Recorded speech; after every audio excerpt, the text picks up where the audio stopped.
The Arizona Territory, 1871. Dust hung in the afternoon light like suspended time as Evelyn Moore stood on the worn porch of her modest homestead. The merciless summer sun blazed down on the parched earth, turning the landscape into a shimmering mirage of heat and desolation. At 32, Evelyn was considered a spinster by the standards of Sweetwater, the small settlement 5 miles east, where she occasionally ventured for supplies and where whispers followed her like shadows. Her small ranch sat isolated on the edge of Apache territory, a fact that caused the townspeople to regard her with a mixture of suspicion and pity. But Evelyn had chosen this life deliberately after the war took her brother and father, leaving her with nothing but memories and a fierce determination to make her own way in a world that offered women few choices. "You won't last a season out there alone, Miss Moore," Sheriff Daniels had warned when she purchased the abandoned property 3 years ago. "Apache raids, bandits, not to mention the land itself will break you." But Evelyn had merely smiled, her blue eyes reflecting a quiet stubbornness that had served her well as a schoolteacher back east before the hardships of war changed everything. "Then I suppose the land and I will have to come to an understanding," she had replied, securing her bonnet against the wind. Now, as the afternoon stretched toward evening, Evelyn wiped the perspiration from her brow and surveyed her small domain. The vegetable garden she had coaxed from the reluctant soil, the modest corral housing her mare and 2 goats, the chicken coop she had repaired with her own hands, all testament to her refusal to surrender to convention or hardship. The first sign of trouble came with the distant cawing of crows. Evelyn's eyes narrowed as she scanned the horizon, her hand instinctively reaching for the Winchester rifle that was never far from her grasp. The hard lessons of frontier life had taught her vigilance, if not fear. What she saw froze her blood. Not raiders or soldiers, but something far more desperate. A small group of figures stumbling across her land, moving with the awkward gait of the wounded. Through her father's old spyglass, she could make out 4 people. A man being supported between 2 others, and a woman who appeared to be carrying a child. Evelyn hesitated only a moment. The newspapers in Sweetwater were filled with warnings about Apache raiding parties, stories designed to stoke fear and justify the military's increasingly harsh campaigns. But what she saw were not raiders. They were refugees, and they were wounded. Setting her jaw, Evelyn lowered the spyglass and made her decision. The conventions of society, the warnings of neighbors, even her own caution, all fell away before the simple fact of human suffering. She retrieved her rifle, but kept it lowered as she walked toward them, her steps deliberate, her heart pounding in her chest. As the distance closed between them, she could see they were indeed Apache, a family group from their appearance. The oldest man was clearly injured, his leg wrapped in a crude bandage now dark with blood. A woman who might have been his wife supported him on one side, while on the other. Evelyn's breath caught. The younger man helping bear the weight of the elder was tall, with broad shoulders and features carved from the same unforgiving stone as the mountains behind them. His long black hair was tied back, and his dark eyes held a wariness born of harsh experience. But it was the quiet dignity in his bearing, even in this desperate state, that struck her most forcefully. Behind them, a younger woman carried a small child, perhaps 5 or 6 years old, who clung to her neck with the listless exhaustion of the truly hungry. The group stopped when they saw her approach, the younger man moving protectively in front of the others. His hand moved to the knife at his belt, the only weapon Evelyn could see among them. "I mean you no harm," Evelyn said, her voice steady despite her racing pulse. She kept her rifle pointed at the ground, a deliberate gesture she hoped would be understood regardless of language. For a long moment, silence stretched between them, broken only by the labored breathing of the injured man and the soft whimper of the child. The younger man's eyes never left hers, assessing, measuring the truth of her words against years of bitter experience with white settlers. Finally he spoke, his English accented but clear. "My father is wounded. Soldiers came to our camp 3 days ago. We have been running since." Evelyn nodded slowly, understanding all that was not said. The military campaigns against the Apache had grown increasingly ruthless, with little distinction made between hostile warriors and peaceful families. "I have medicine, food, and shelter," she said simply, then after a moment added, "My name is Evelyn Moore." Something flickered across the young man's face, surprise, perhaps, or suspicion at this unexpected offer. He conferred briefly with the others in their language before turning back to her. "I am Kohana," he said.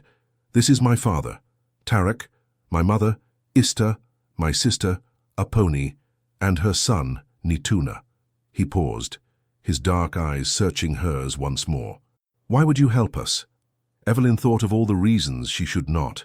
The danger to herself if soldiers discovered she had aided them, the potential wrath of her neighbors, the risk of trusting strangers on the frontier where trust often proved fatal.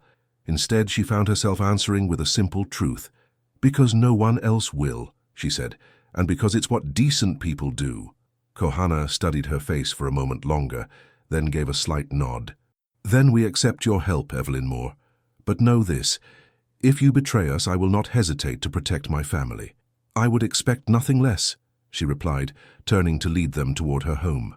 As the setting sun cast long shadows across the land, Evelyn Moore made a choice that would alter the course of her life forever. She opened her door to those society had taught her to fear, guided not by the conventions she had been raised with, but by the quiet voice of her own conscience. And as Kohana crossed the threshold of her home, supporting his wounded father, his eyes met hers with a look of guarded gratitude that stirred something deep within her, something she had thought the harsh frontier had long ago buried beneath layers of necessary pragmatism and solitude. Days passed in a rhythm of work and healing. Evelyn's modest home, once so empty, now hummed with the quiet presence of the Apache family. Tarek's wound, a deep gash from a cavalry saber, had become infected, requiring constant attention. Evelyn applied the knowledge gleaned from her father's medical books and the frontier wisdom she had acquired through necessity, working alongside Ista, who contributed her own understanding of healing herbs. The two women developed a wordless communication, passing compresses and medicines with the synchronized movements of those who share a common purpose, if not a common tongue. Ista's weathered face, marked by years of hardship, occasionally softened when Evelyn successfully eased her husband's pain. Kohana remained vigilant, spending hours scanning the horizon from the porch or the small rise behind the house, his tall figure silhouetted against the vast Arizona sky. When not standing watch, he helped with tasks requiring strength, chopping wood, mending the corral fence, bringing in water from the well.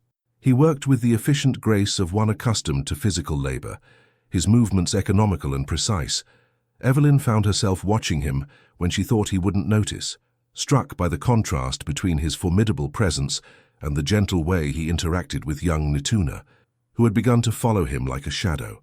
The boy, recovering quickly from exhaustion and hunger, trailed after Kohana with wide-eyed admiration, listening intently as the older man taught him to identify animal tracks or fashion a small bough from a supple branch.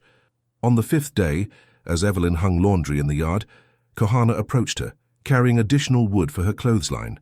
He worked beside her in silence for several minutes before speaking. "You live here alone," he said.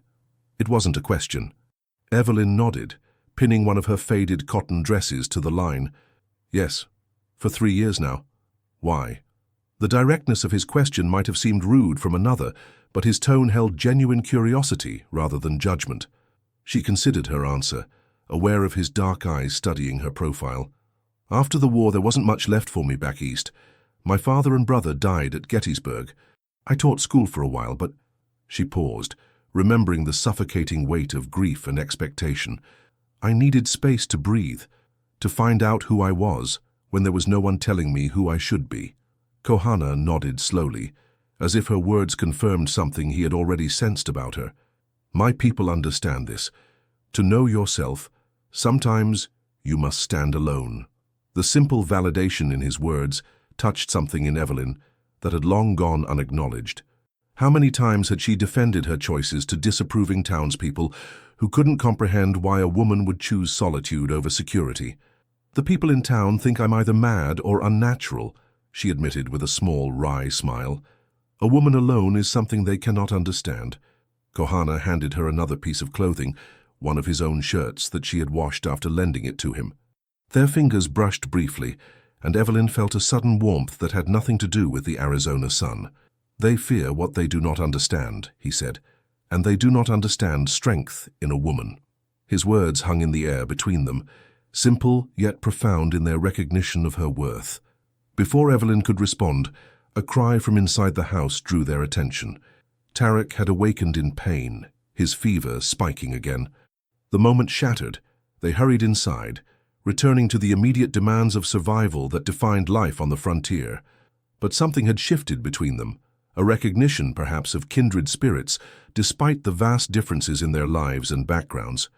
That night, after the others had fallen asleep, Evelyn sat on her porch, watching the vast canopy of stars that always made her feel simultaneously insignificant and free. The sound of soft footsteps alerted her to Kohana's presence before he appeared beside her. "May I join you?" he asked, his voice low so as not to disturb the sleeping household. Evelyn nodded, moving slightly to make room on the rough-hewn bench. They sat in companionable silence for several minutes, the night air cool against their skin after the heat of the day. "Your father's fever has broken," she said eventually. "The infection is receding. He will need time to regain his strength, but I believe the worst has passed." Kohana exhaled slowly, and only then did Evelyn realize how much tension he had been carrying. "Thank you," he said simply. "You have saved his life." Evelyn shook her head. "It was your mother's knowledge as much as mine, and his own strength." Kohana turned to look at her directly, his profile illuminated by the silver light of the waxing moon. "You could have turned us away. Many would have. Most would have." "I'm not most people," Evelyn replied, her voice quiet but firm. "No," he agreed, his gaze still on her face. "You are not." Something in his tone made her heart quicken, and Evelyn found herself unable to look away from the intensity in his dark eyes. In that moment, the vast differences between them, culture, background, the brutal history that had set their peoples against each other, seemed to recede, leaving only two souls recognizing something essential in each other. The silence between them was broken by the distant howl of a coyote, a lonely sound that echoed across the desert. Kohana turned his attention back to the night sky, but Evelyn remained acutely aware of his presence beside her, the subtle scent of sage and leather that clung to him, the steady rhythm of his breathing, the powerful hands now resting lightly on his knees. "Tomorrow I will begin teaching you to track," he said after a time. "A woman alone should know when others approach her land before they arrive." Evelyn raised an eyebrow, a smile tugging at her lips despite herself. "What makes you think I don't already know?" Kohana's expression remained serious, though something like respect flickered in his eyes. "You are observant, yes, but there are signs you miss. Small things that could save your life." "And you'll teach me these things?" she asked. He nodded once, definitive. "It is a fair exchange for what you have given my family." Evelyn understood then that he was offering her something precious, knowledge that his people did not typically share with outsiders. It was a gift that acknowledged her worth and recognized her needs in a way that felt more genuine than any conventional courtesy she had ever received. "I would be honored to learn," she said softly. A subtle shift in his expression, the slightest softening around his eyes, told her he understood the sincerity of her acceptance. Without another word, Kohana rose to his feet with that same fluid grace that seemed to define all his movements. "Rest now," he said. "Tomorrow will bring its own challenges." As he walked away to resume his vigil, Evelyn remained on the porch, her thoughts as vast and complex as the star-filled sky above. Something was happening between them, something unnamed and perhaps unwise, but as inevitable as the rising sun that would soon banish the night. In the days that followed, Kohana taught her to read the land as his people did. The subtle indentation of soil that revealed a man's weight and direction, the bent grass that told of recent passage, the minute signs that distinguished between animal and human presence. Evelyn proved an apt pupil, her natural intelligence and determination allowing her to absorb his teachings quickly. They worked side by side in the vegetable garden, Kohana showing her how certain plants could grow together to strengthen each other, while Evelyn shared the techniques she had learned through trial and error. In the evenings, as Tarek grew stronger and began to share stories of the Apache way of life, Evelyn would listen intently, her respect for their culture deepening with each passing day. It was during one such evening, as a pony taught her the intricate patterns of Apache basket weaving, that Evelyn realized she had never felt more at home than in the company of these people she had been taught to fear. The irony was not lost on her, that here among those society would call her enemies, She had found a sense of belonging that had eluded her among her own kind. And always there was Kohana, his steady presence, his quiet strength, the growing warmth in his eyes when they rested on her. They never spoke of what was developing between them, but it existed nonetheless, acknowledged in small gestures, the way he placed himself between her and potential danger during their tracking lessons, the lingering touch of her hand when she passed him food at meals, the way their eyes sought each other across the room. It was a connection neither had sought, born in extraordinary circumstances and nurtured in the shadow of danger. For both knew that this interlude could not last, that the outside world, with all its prejudices and conflicts, waited beyond the boundaries of Evelyn's small homestead, ready to tear asunder what they had begun to build. 2 weeks after their arrival, Tarek was strong enough to walk short distances without assistance. The decision was made that the family must continue their journey north, where distant relatives had established a small settlement in the mountains, away from the increasing military presence in the territory. The night before their planned departure, a heavy silence hung over the evening meal. Young Netuna, who had grown attached to Evelyn and her stories, clung to her skirts when it was time for bed. Evelyn fought back tears as she tucked him in, promising that she would remember all their games and the brave way he had helped collect eggs from the ornery hens. After the others had retired, Evelyn found herself once again on the porch, the weight of impending separation pressing on her chest like a physical pain. She had known this day would come, had prepared herself for it, and yet the reality was harder than she had imagined. The sound of the door opening behind her brought no surprise. Somehow she had known Kohana would come to her this last night. He sat beside her, closer than before, their shoulders almost touching. "Your family has a difficult journey ahead," she said, struggling to keep her voice steady.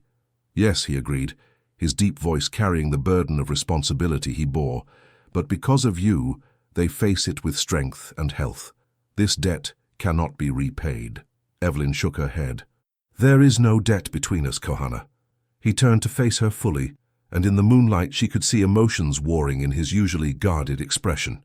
"There are things I must say to you, Evelyn Moore, things that perhaps should remain unspoken, and yet—" He paused, searching for words that could bridge the vast gulf of their different worlds. "In my language there is a word, nashiazi. It means my heart. It is what we call those most precious to us." His hand moved to cover hers where it rested on the bench between them. "I did not expect to find my heart here, in this place, with you." The simple declaration, spoken with such quiet certainty, broke something open inside Evelyn. The careful walls she had built around her heart since the deaths of her father and brother crumbled in an instant, leaving her vulnerable in a way she had not allowed herself to be for years. "Kohana," she whispered, his name a prayer on her lips. His fingers tightened around hers. "I know what I ask is impossible. Our worlds—" He gestured toward the vast darkness beyond her homestead. "They would never allow it. And yet I cannot leave without telling you that you have changed me, Evelyn Moore.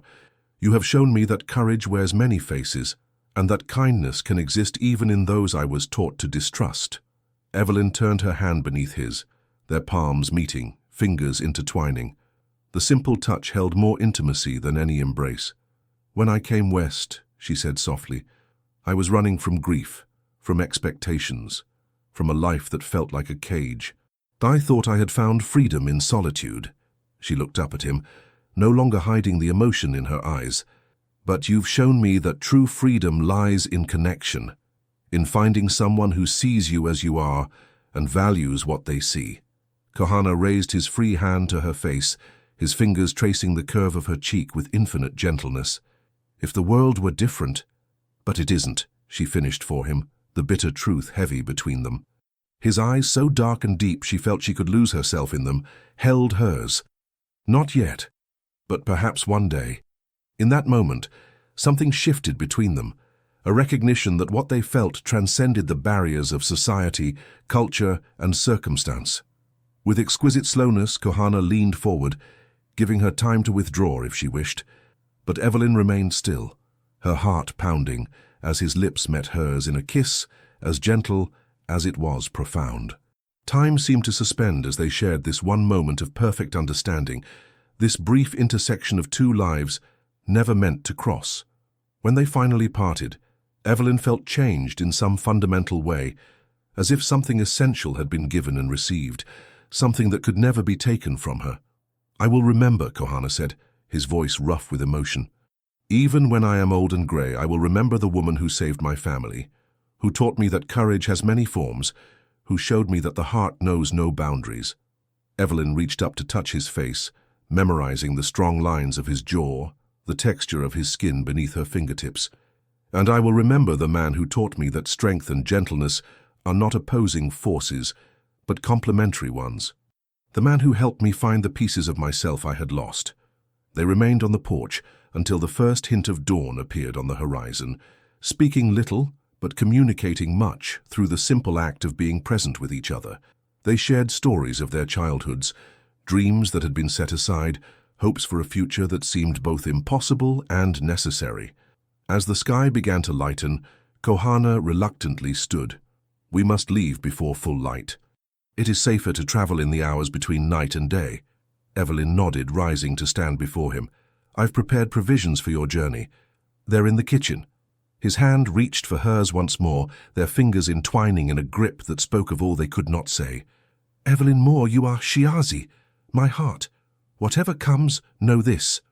And you are mine," she whispered, allowing herself this one moment of complete honesty.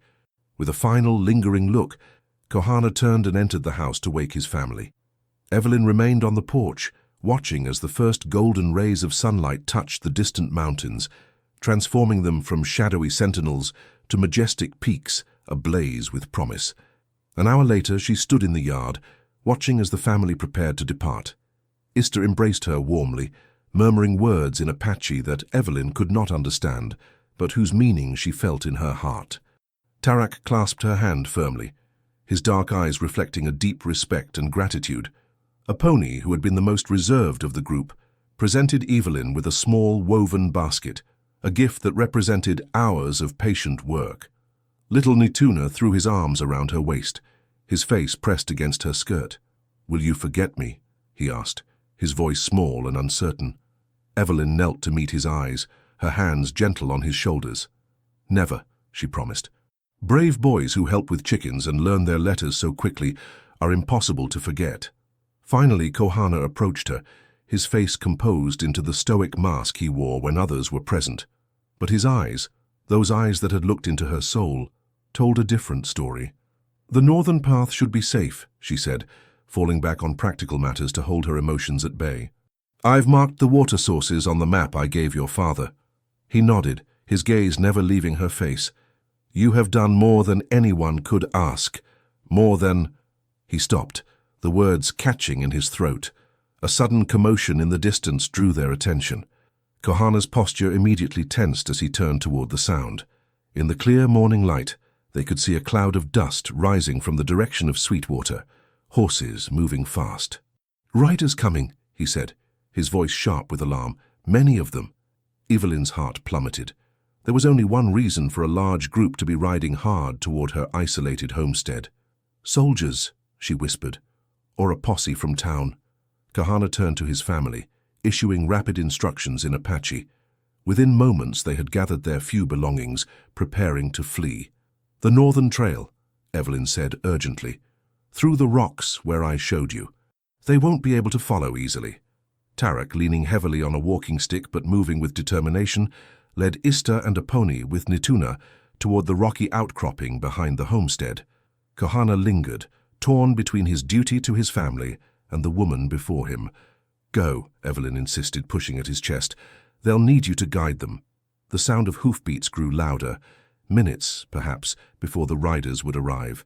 Kohana grasped her shoulders, his eyes burning with intensity. "Listen to me, Evelyn Moore. This is not an ending. I will come back for you when it is safe."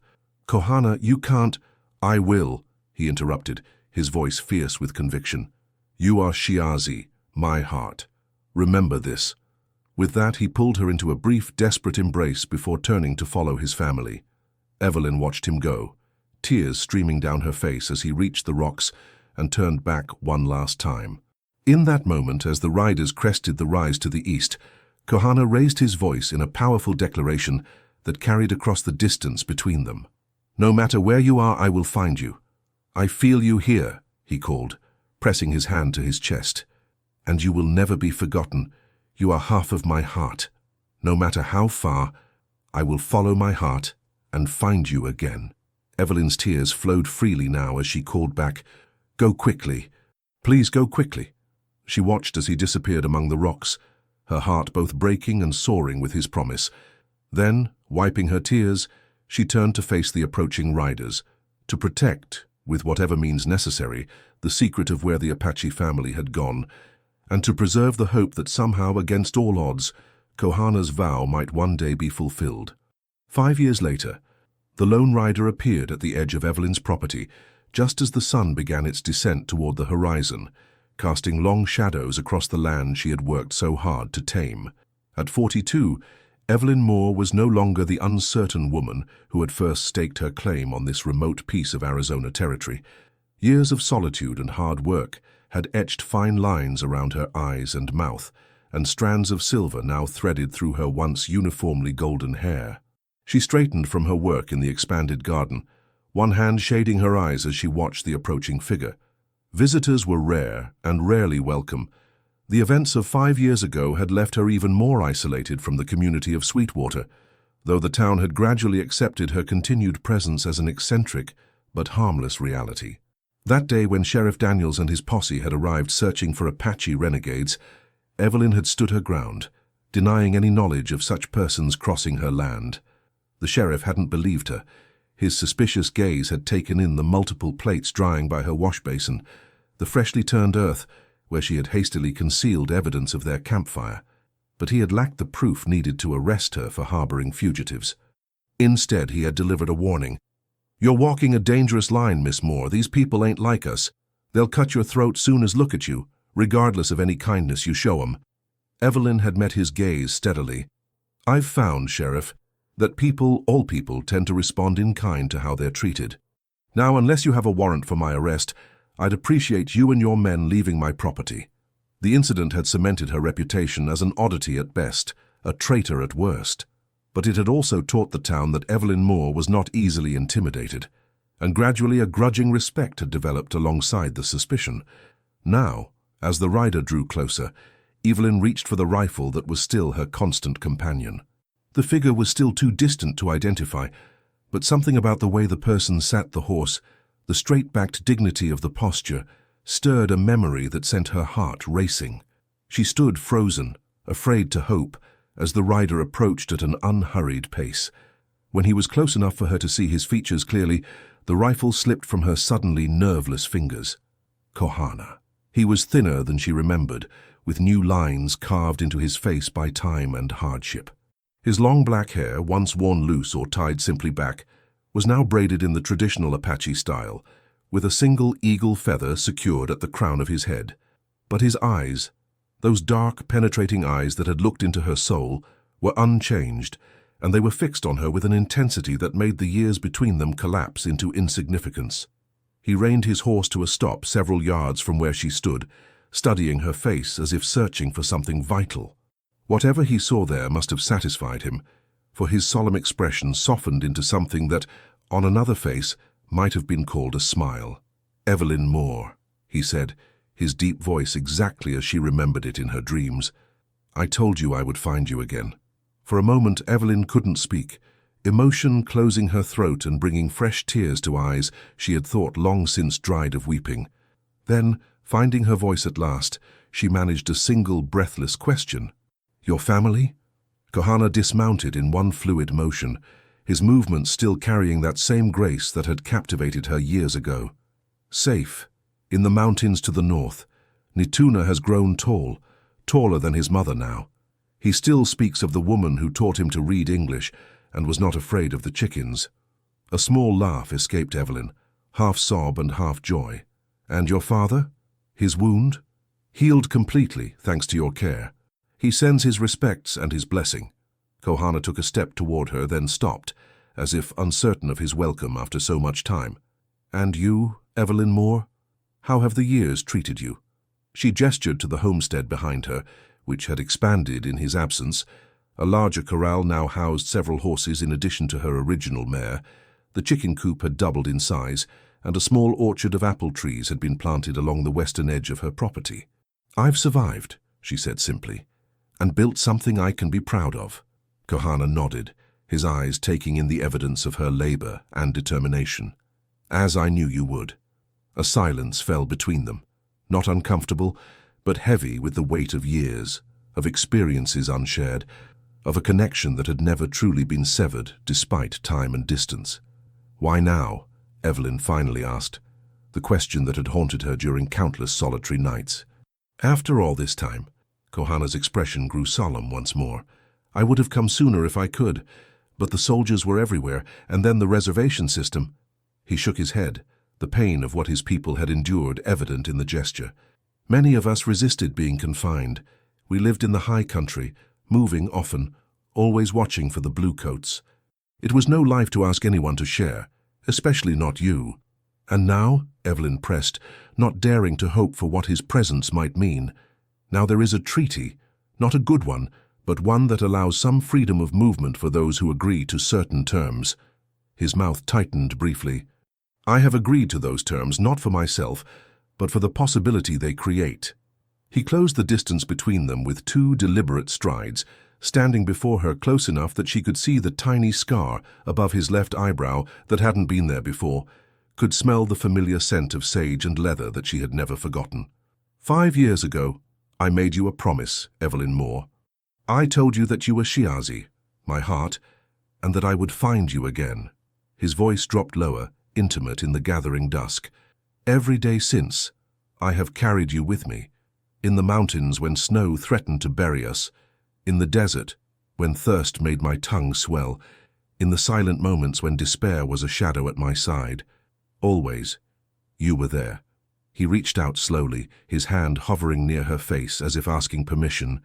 When she didn't pull away, he gently tucked a strand of her hair, now streaked with silver, behind her ear, his fingers lingering against her cheek.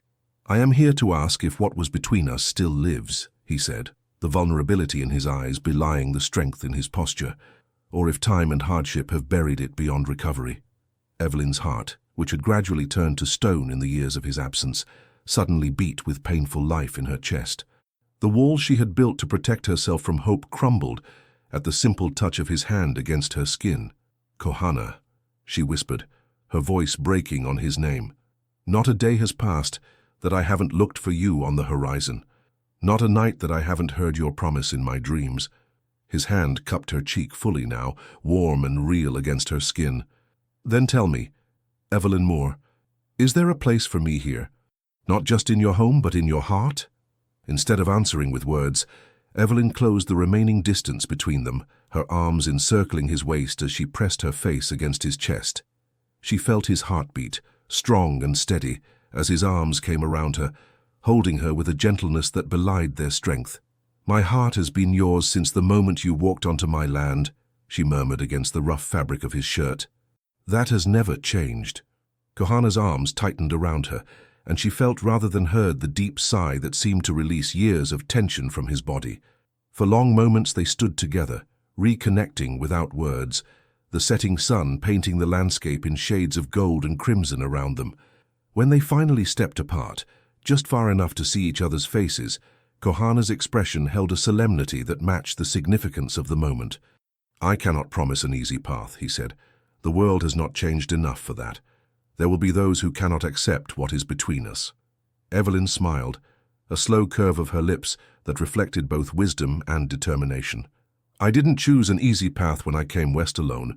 I didn't choose an easy path when I opened my door to your family. Why would I start now?" A rare smile transformed Kohana's face, erasing years of hardship in an instant. "You are still the bravest woman I have ever known, Evelyn Moore." As darkness fell around them, they walked hand in hand toward the house that had once sheltered his family, that had stood as a beacon of hope in his memory during years of struggle, and that would now become something new. A home shared, a refuge built on understanding and respect, a place where 2 hearts that had recognized each other across impossible divides could finally beat as one. Later that night, as they sat on the porch where they had first acknowledged the connection between them, Kohana turned to Evelyn, his expression thoughtful in the silver moonlight. "There is a story my grandfather told," he said, his voice carrying easily in the still desert air. About stars that fall to earth and become human, searching for their other half. They wander, lost and lonely, until they find the one whose light matches their own. Only then can they return to the sky, not as separate stars but as a single brighter light. Evelyn leaned against his shoulder, the simple contact still new enough to send warmth spreading through her body. And is that what we are? Stars that found each other? Kohana's arm slipped around her waist, drawing her closer. Perhaps. Or perhaps we are simply two people who refuse to let the world tell us who we could love. The word hung in the air between them. Love, spoken openly for the first time. Evelyn turned her face up to his, the moonlight silvering her features. I never thought I would find this, she admitted softly. After my family died, I believed that part of me had died too, the part capable of this kind of connection. Kohana's hand found hers, their fingers intertwining with the easy familiarity of those who have known each other across lifetimes. There is an Apache saying, the soul would have no rainbow if the eyes had no tears. Your suffering opened you to see what others cannot. And yours? She asked, studying the face that had haunted her dreams for 5 long years. His eyes grew distant, looking beyond the silver-washed landscape to memories she could not share. My first wife and child died of the white man's sickness when I was barely 20. For years after, I lived only for my family and my people, until a golden-haired woman with eyes like the summer sky opened her door when all others were closed. The revelation of his previous loss touched Evelyn deeply, explaining the shadows she had sometimes glimpsed behind his eyes. Impulsively, she raised their joined hands to her lips, pressing a kiss against his knuckles.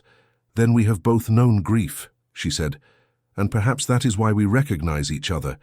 We have walked through the same darkness. Kohana nodded slowly. And now we walk together in whatever light remains. The simple promise, spoken under the vast canopy of stars, sealed something between them that transcended conventional vows. In that moment, they committed to creating a life together in a world that would offer them few models and little acceptance, a life built on mutual respect, shared understanding, and the quiet certainty that what they had found in each other was worth any price.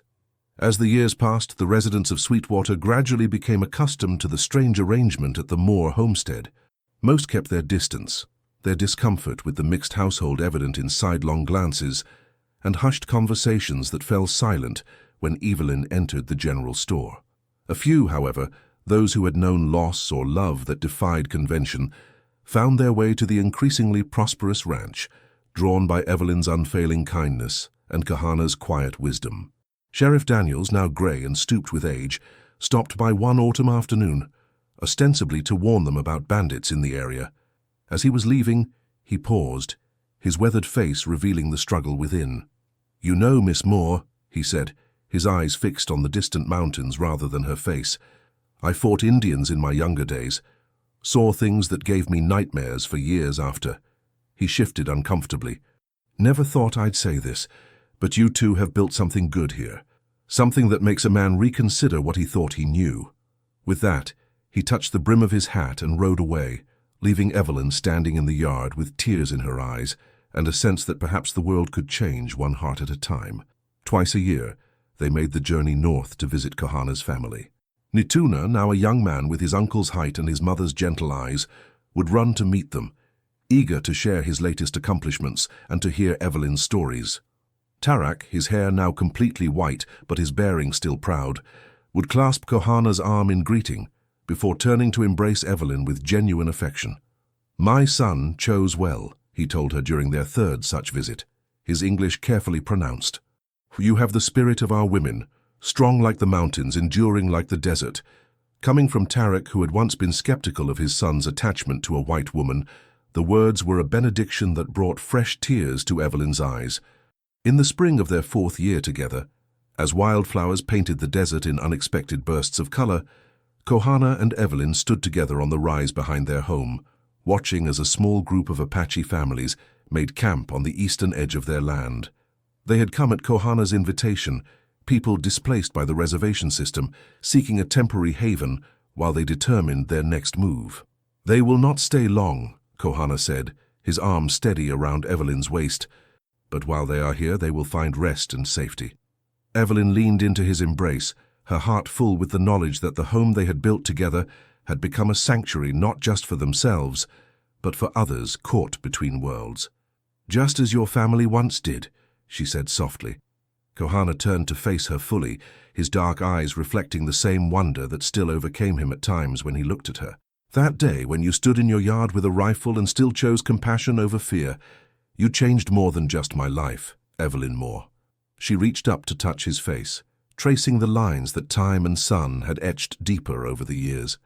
"As you changed mine, Kohana, as you continue to change it every day." That night, as they lay together in the quiet darkness of their shared bedroom, Kohana spoke of a dream that had come to him repeatedly in recent weeks. "I see a child," he said, his voice low and hesitant. "A girl with your golden hair and my people's eyes. She stands between our worlds, belonging to both, afraid of neither." Evelyn propped herself up on one elbow, studying his face in the dim light filtering through the window. "What else do you see?" she asked, her heart quickening at the vision he described. "She carries a book in one hand and a medicine pouch in the other. She speaks my language and yours. And she is not alone. There are others like her, children of both worlds, building bridges where we have only seen walls." The image was so vivid, so hopeful, that Evelyn felt tears gather in her eyes. "Do you think such a future is possible?" she whispered. Kohana's hand found hers in the darkness, his touch as sure and steady as his presence in her life had become. "I believe that love creates possibilities where none existed before. Is that not what we have proven, you and I?" Evelyn settled back against him, her head resting on his chest where she could hear the strong, steady beating of his heart. "Yes," she murmured, "that is exactly what we have proven." Outside their window, the vast Arizona sky stretched endlessly above the land they had tamed together, stars scattered across the darkness like promises waiting to be fulfilled.